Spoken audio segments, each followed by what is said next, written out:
Okay, so you ready to dive into this Avengers Doomsday thing? Oh, yeah, I am. This cast list. It's a lot to unpack. Yeah, like a lot to celebrate, right? I mean, we saw a lot of familiar faces, a lot of the big names we expected, but then there were some pretty noticeable absences.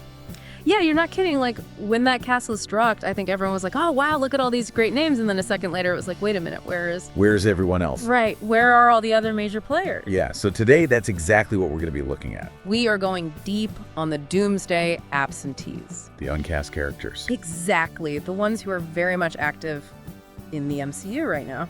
I mean, we're not talking about characters whose stories have like wrapped up or whose status is kind of up in the air. Right, we're not diving into like retirement homes or anything. Exactly. This is about the heroes and villains who are very much part of the ongoing story, the ones who are out there doing their thing but somehow didn't make it onto the Doomsday lineup. Yeah, and to be clear, we're not saying they won't be in the movie at all, right? Oh, of course not. This is Marvel we're talking about. Like hello cameos, post-credit scenes. Exactly. They're masters of the surprise reveal. So yeah, today's deep dive is all about those uncast characters, what their absence might tell us about Doomsday, and maybe even hint at where things are headed in the bigger MCU picture. And we should say right off the bat that there are a lot of names to cover here. A lot. I mean, the MCU is a big place. Yeah, so buckle up, folks. We're about to go on a ride. All right, let's start with maybe the most obvious absence, and that's got to be Tom Holland's Spider-Man, right? Yeah, I mean, he's been like the face of the younger generation of Avengers. Absolutely, and he's coming off that whole multiversal adventure in No Way Home, so you'd think he'd be front and center for any major event. Right. But nope. No Spidey on the list so far. So what does that tell us? I mean, is this Doomsday threat something that Spider-Man just isn't equipped to handle? Or maybe his story is unfolding elsewhere at the same time and they'll intersect later on? Yeah, good point. And then there's Ryan Reynolds' Deadpool. Oh, yeah, the merc with a mouth himself. Like, I cannot imagine a scenario where he wouldn't want to be involved in something called Doomsday. Right, but he's not on the list either, which is really intriguing, especially with that whole Deadpool 3 thing, bringing Hugh Jackman's Wolverine into the MCU. Right, like, are they going to be off on their own wacky adventure while the rest of the heroes are dealing with Doomsday? I mean, it's possible. It is possible, but it does seem a little strange, right? These are two of the most popular Marvel characters out there. For sure. And speaking of Wolverine, like, his absence is a whole other layer to this puzzle. Absolutely. I mean, this is Wolverine we're talking about. He's been a part of some of the biggest X-Men events ever. Yeah, and now he's officially in the MCU. So where is he when all this is going down? It makes you wonder if maybe this Doomsday event is something that unfolds in stages, right? Maybe these guys come in later when the stakes are even higher. Or maybe it's a very specific kind of threat that doesn't call for their particular skill set.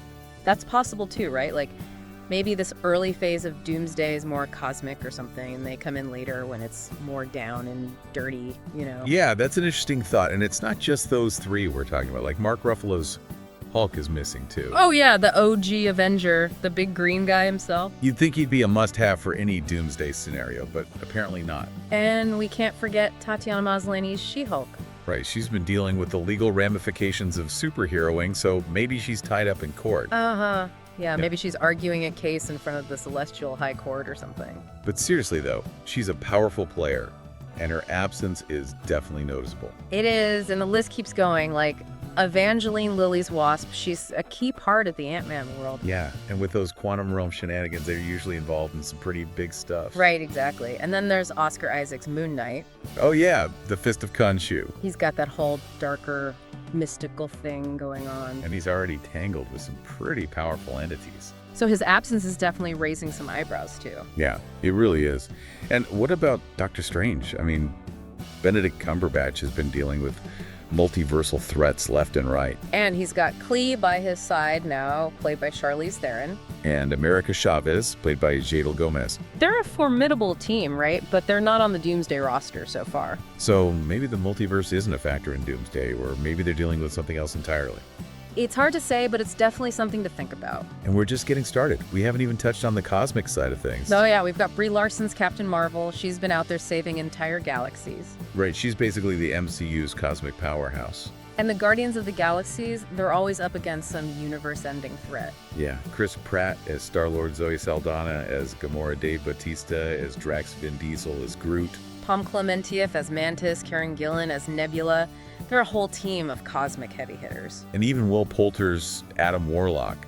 He's new to the scene, but he's got some serious power. So where are they when Doomsday is supposedly happening? I mean, are they just busy with other galactic crises? Maybe they're dealing with the fallout from the whole Thanos situation. It's possible, right? The universe is a big place. There's always something going on. Yeah, for sure. And then you've got all the heroes who've been really active here on Earth, like Don Cheadle's War Machine. Yeah, Rhodey, he's always in the thick of it. And Jeremy Renner's Hawkeye Benedict Wong as Wong. We've all faced down some pretty serious threats. And Denai Guerrera as Okoye Manvillani, as Ms. Marvel Haley Steinfeld as Kate Bishop. They're all part of that newer generation of heroes. And Samuel L. Jackson as Nick Fury. He's like the glue that holds it all together. He's always got his eye on the bigger picture, right? Exactly. And then you've got all the folks from Secret Invasion, like Emilia Clarke as Gia, and Ben Mendelsohn as Telos. And Teyonah Parris as Monica Rambeau. Right. They're all dealing with the fallout from that whole Skrull infiltration thing. So maybe they're still tied up with that. Maybe that's their own version of Doomsday. And let's not forget about Tessa Thompson as Valkyrie. The king of New Asgard. Exactly. She's got a whole kingdom to protect. So yeah, maybe this Doomsday threat is something that's very specific to Earth, or maybe it's happening on a level that doesn't immediately involve these characters. That's a good point. And what about the Eternals? I mean, they're literally cosmic beings. Yeah, they've been around for centuries. They've seen it all. Right. Gemma Chan as Cersei Angelina Jolie, as Athena Kit Harington as Black Knight. Kumail Nanjiani as Kingo, Brian Tyree Henry as Phastos, Leah McHugh as Sprite. Barry Keoghan as Druvig, Lauren Ridloff as Makari. They're a whole team of ancient and powerful beings. But they're not on the Doomsday list either. Which is really weird, right? Like, what could possibly be happening that wouldn't involve them? It's almost like this Doomsday event is bypassing certain corners of the MCU. Maybe it's happened on a timeline or in a dimension that these characters just aren't privy to.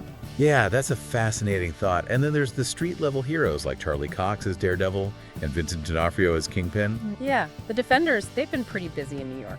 And John Bernthal as the Punisher. He's always got his own brand of justice going on. But they're all missing from the Doomsday lineup, which makes sense in a way, right? Like, if this is a cosmic level threat, maybe they're just outmatched. Yeah, or maybe they're dealing with the fallout of whatever's happening on a more grounded level. Like, maybe while the big heroes are off fighting some interdimensional being, Daredevil is trying to keep order in Hell's Kitchen. Right, exactly. And we can't forget about all the important supporting characters who are often right in the middle of the action. Yeah, like Rachel Weisz as Melina Gwyneth Paltrow, as Pepper Potts Kat Dennings, as Darcy Lewis. Martin Freeman as Everett K. Ross.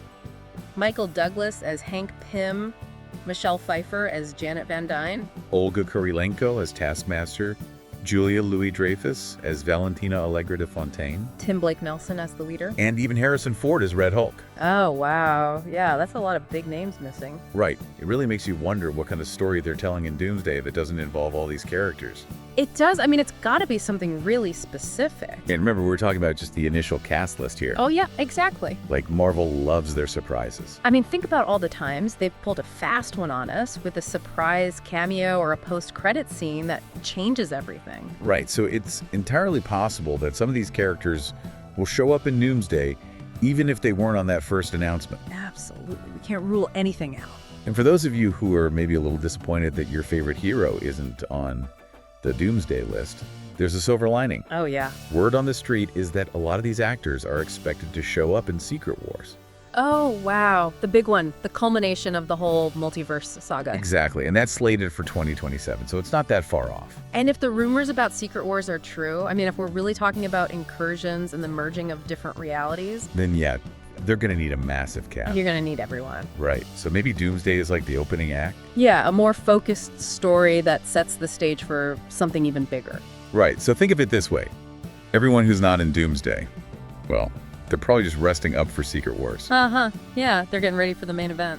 So yeah, this Doomsday cast list, it's given us a lot to think about. It really has. Like the sheer number of active MCU characters who aren't on that list. It's kind of mind-blowing. It is, and it really makes you question what kind of threat could possibly warrant such a specific group of heroes. Right. What makes these particular characters the right team for this particular Doomsday? And what does that say about the direction of the MCU as a whole? Exactly. And that's the question we're leaving you with today. What does this list of uncast characters tell you about where the MCU is headed. What kind of story is shaping up that requires this specific team for this particular Doomsday? It's something to ponder as we all wait for May 2026. Yeah, and in the meantime, I guess we'll just have to keep speculating and theorizing. And maybe rewatching all the previous MCU movies and shows just to be sure we haven't missed any clues. Oh yeah, that's always a good excuse for a Marvel marathon. Always. All right, folks, that's our deep dive for today. Thanks for listening. See you next time. Until next time. Keep theorizing. Yeah. And stay curious.